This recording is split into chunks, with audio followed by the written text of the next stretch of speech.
हमने देखा किस प्रकार से युधिष्ठिर महाराज कंक के रूप में, जो कि पासे खेलने में और द्यूत खेलने में बहुत ही एक्सपर्ट है, भीम वल्लभ के रूप में या वल्लभ नाम से कुक के रूप में जो पाक कला में बहुत ही निपुण हैं, और द्रौपदी शैलंधी के रूप में जो कि विराट नगर की रानी सुदेशनम की सेवा करेगी, इस रूप में वो विराट नगर में प्रवेश की।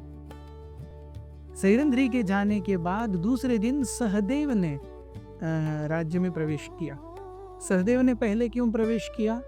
क्योंकि उस दिन विराट नरेश जो थे वो गैयों का निरीक्षण करने के लिए वहां की गौशाला गए थे।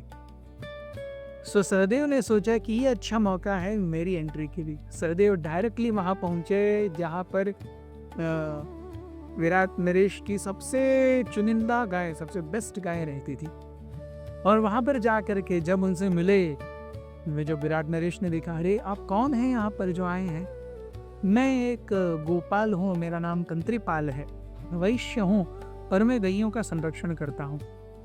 तो उन्होंने कहा, लेकिन आप इतने सुंदर दिख रहे हैं, आपकी सुंदरता और आपके बाहुबल को देखते हुए आप इतना छोटा कार्य क्यों ले रहे हो अपने हाथ में? नहीं नहीं नहीं, ये तो मेरा शौक है, मैं व्यायाम बहुत, कसरत बहुत करता हूँ। लेकिन युधिष्ठिर महाराज के यहाँ भी मैं यही कार्य करता था।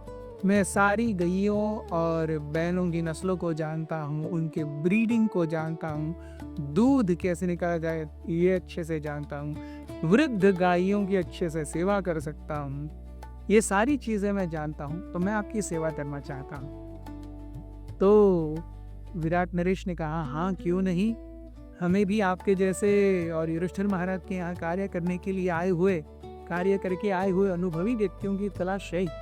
मेरे पास 1,00,000 गायें हैं और उन सब के गोपाल भी हैं। आज से वो सारे गोपाल आपके अधीन रहेंगे और आप मेरी सारी गैयों की देखभाल करोगे।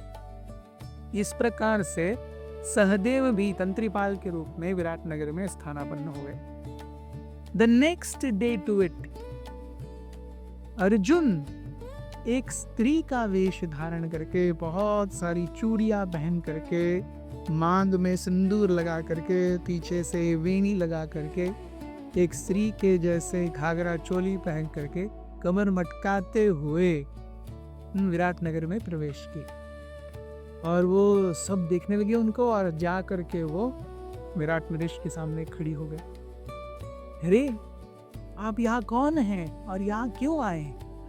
आप दिखने में तो ट्रांसजेंडर हैं, लेकिन आपके शरीर की कांति कह रही है आपकी कि आप कोई बहुत महान तपस्वी ब्राह्मण हैं या बहुत महान राजा हैं। आपका शरीर देख के तो ये बिल्कुल भी नहीं लगता कि आप एक यूनक हैं। तो अर्जुन बोलने लगे, निश्चित रूप से मैं एक यूनक ही हूँ, मैं एक छक्का हूँ और मैं शैलंधी के रूप में युधिष्ठिर महाराज के यहाँ पे उनके जो घर के बच्चे हैं उनको सिंगिंग और डांस सिखाता था। तो अगर आप मुझे ये पोजीशन दे सकें तो मैं आपका बहुत आभारी रहूंगी, क्योंकि वो यूनक है। तो ये सोचने लगे, रहे क्या करें।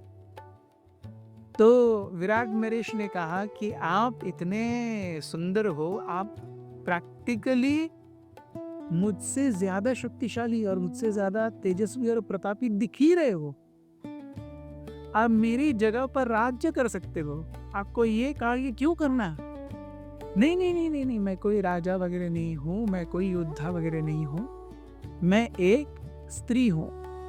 कृपया मुझसे मेरे अतीत के बारे में मत पूछिए, नहीं तो मुझे बहुत बुरा लगेगा, वो केवल मेरे दुख का कारण बनेगा। अगर हो सके तो मैं आपकी जो बेटी है उत्तरा, उसको और उनकी सहेलियों को संगीत, नृत्य, गायन, वाद्य, इन सब में निपुण बना सकता हूँ या सकती हूँ।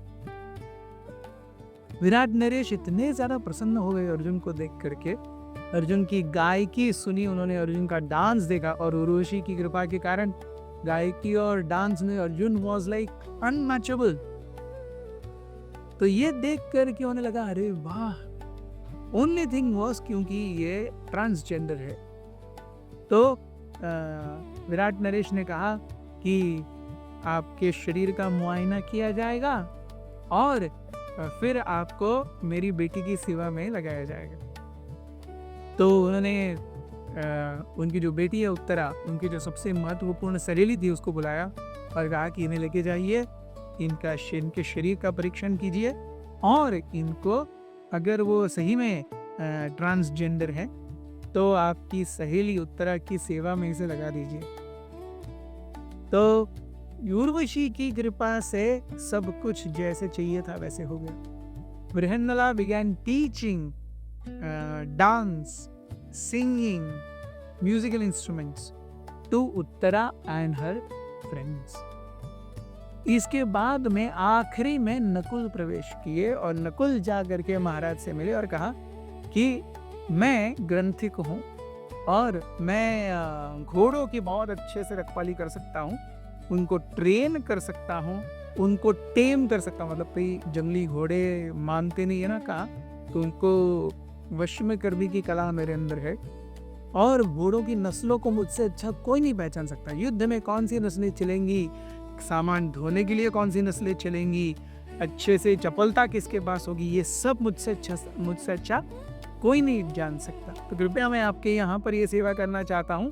युधिष्ठिर महाराज के पास भी मैं यही सेवा कर रहा था। तो जब देखा कि अरे युधिष्ठिर महाराज के यहाँ से 6 दिन में 6 लोग आए हैं, विराट नरेश बहुत खुश हो गए। उन्होंने ग्रंथिक को भी उनके पास रख लिया और तब से नकुल जो है वो ग्रंथिक के रूप में अस्तबल में सेवा करने लगे और वहाँ के घोड़ों को ट्रेनिंग और ब्रीडिंग ये सब उनके देखभाल करने लगे। इस प्रकार से 5 भाई और द्रौपदी विराटनगर में समय अनुसार एकदम अज्ञात में स्थिर हो गए।